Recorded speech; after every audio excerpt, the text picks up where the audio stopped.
Thank you, everybody, for coming to the Aaron Torres Podcast YouTube page. If you could do me a quick favor, see that little subscribe button at the bottom of your screen? Go ahead, click that subscribe button. Really does help our channel grow, our audience grow, and I really do appreciate it more than you know. So click that subscribe button. Appreciate your support. Now, here's the video that you came here for.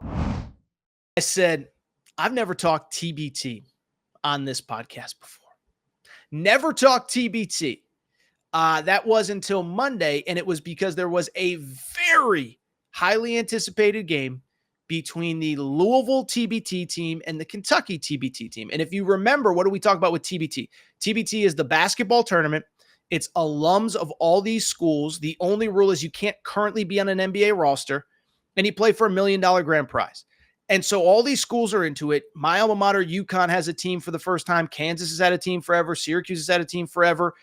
And on Monday, Kentucky's team was playing Louisville's team. And we talked about it at the time. We discussed the fact that it was going to set a record in terms of crowd attendance. I gave the number over 10,000 and ended up being 13,000 and change at Freedom Hall. Well, I'll tell you what, the 13,000 and change that were in attendance, they got their money's worth. Kentucky ends up winning the game. Andrew Harrison, who hit so many big shots during his career, shot to send Kentucky to the Final Four back in 2014, I guess it would have been. Well, guess what? He hits the game winner. They run off the court in celebration. So it was a great game, a great finish, great crowd. But here's the crazy part. Did you see what happened after the game? Andrew Harrison hits the shot. Remember, they have the Elam ending, which is basically you don't play until a buzzer. You play to a certain number. So going into the final few minutes, they say that the target number is 90 or 80 or 68 or 72 or whatever. And the first team to get there ends up winning the game. Well, Andrew Harrison hits a buzzer beater. The crowd goes crazy. Half of it's Louisville red, half of it's Kentucky blue. And then pure insanity goes crazy. We'll get to the video in a minute, producer Matt. For people watching on YouTube, you'll be able to see the video. But Nate Sestina, who was a star in this game, 22 points, 6 3-pointers, he celebrates by doing the L's down, Tyler Ulis, the head coach of the Kentucky team, does the L's down. Well, Onuaku from Louisville was not happy with this behavior. And here is what happened after Onuaku told Nate Sestina to stop with the L's down.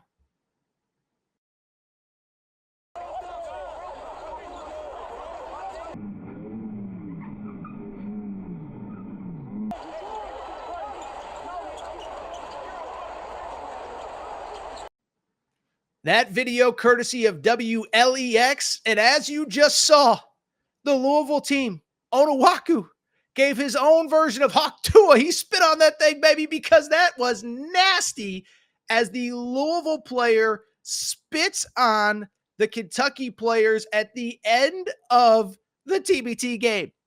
And let me say this. First of all, I don't condone spitting on people. That's disgusting. Although, you know, if there's a Hawk Tua situation in your private life and you're into that thing, that's okay. But at the same time, don't condone spitting on people in the course of the game. Now, he did apologize on Tuesday. This, of course, after essentially going on a Twitter rant at like 2 a.m, complaining about everything. Tyler Ulis then went on Twitter and said, hey, man, y'all were talking smack all game. You had what's coming to you. I don't want to hear excuses for you and your behavior and what you decided to do. So Onuaku apologizes for it, but it's not really an apology. It's not anything that anybody really buys into. And it just led to just a fascinating, wild situation in that TBT. And so a couple of things stand out when I look back on how this whole thing ended. One, if that ain't proof, if Monday night is not proof that Louisville, Kentucky is the best rivalry in college basketball, I'm sorry, I don't know what to tell you. Because I said it the other day. Listen, Duke, Carolina is great. I get it.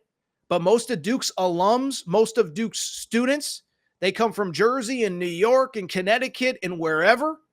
They come down to Duke, do 4 years there, then go back up and work on Wall Street. Okay. They're not living in North Carolina on top of UNC fans. And I've been to Kentucky. I've been to Louisville. I've been there half a dozen times.